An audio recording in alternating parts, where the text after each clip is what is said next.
everybody, how's it going? So I thought I'd do an unscheduled release here and follow up on the video I put out this morning, which was the Drum Shootout video. I did the Tama Rockstars versus the DWs. One kit's worth $6,000. The other kit is worth a whole $240 US. Surprisingly, I thought the Rockstars held up pretty good, and a lot of people were saying that the kick on the Tama didn't sound very good, that it sounded thin, and initially, at first I was like, yeah, it's a little spiky, but it's okay, it's usable. And then a viewer by the name of Duct Tape Memories asked a very simple question that anybody recording drums should ask themselves at least 3 times an hour when they're doing a mix. Is the kick on the Tama out of phase?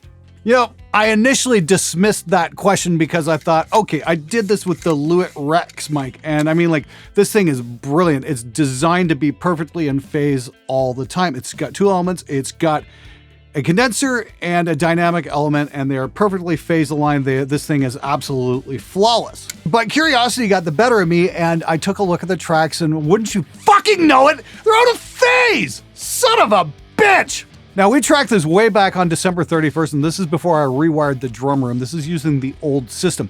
And my room is wired for 2 12-channel banks, A bank and B bank. And normally all my kick stuff, all my drum stuff goes through A bank. But now that I've got the 1073 OPX back here, I thought it'd be great to use it for all those wonderful stereo pairs because it's got those stepped gain controls. So I wound up running the kick drum through my B bank, which is something I normally don't do. I'll use that for like auxiliary channels and stuff that's not really too mission critical. So while the Lewitt kick mic works flawlessly, it turns out I might have miswired something way back in 2003, and I'm only finding out about it now.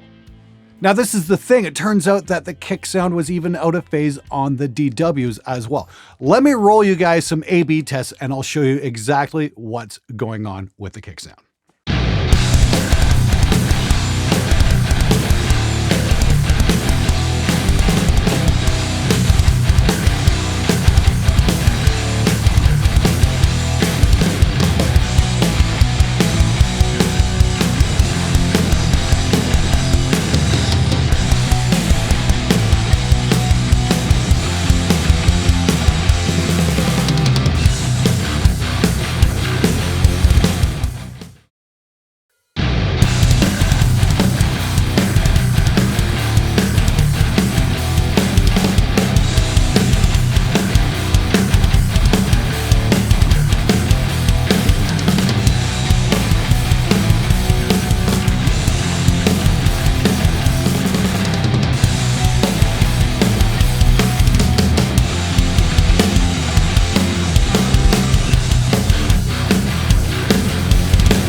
Yeah, that's kind of a night and day difference. I mean, that Tama kick drum went from thin and clicky to, damn, that's got some boom to it.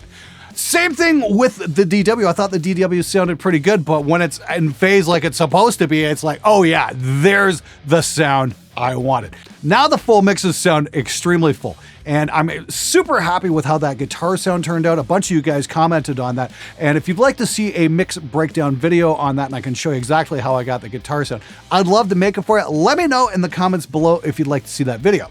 Now, of course, if I just put samples on top of everything, this wouldn't have even been a problem. It's mainly for you guys out there who are tracking live drums. It's also known as mixing in hard mode. There's so many things that can go wrong. It's easy to screw up mixing drums.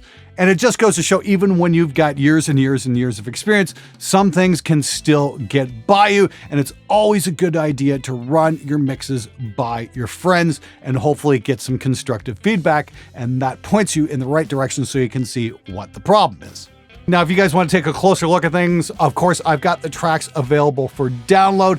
And if you want to get some feedback on your mixes, come hang out on the SMG Discord. We welcome everybody. Just don't be a dick. And for the viewer, Duct Tape Memories, dude, if you could please PM me over at the spectremedia.ca page. I'd love to talk to you, and I'd really like to send you something because I really do appreciate you pointing that out for me. I am absolutely grateful to you for it. And once again, thanks to Lewitt for making some absolutely badass drum mics. I'm so happy to be working with these. Anyway, hope to see you guys on Monday morning. I'm going to have a lesson on how I put together that Sun Beta lead mix. Anyway, thanks again for watching. Hope to see you on the Discord.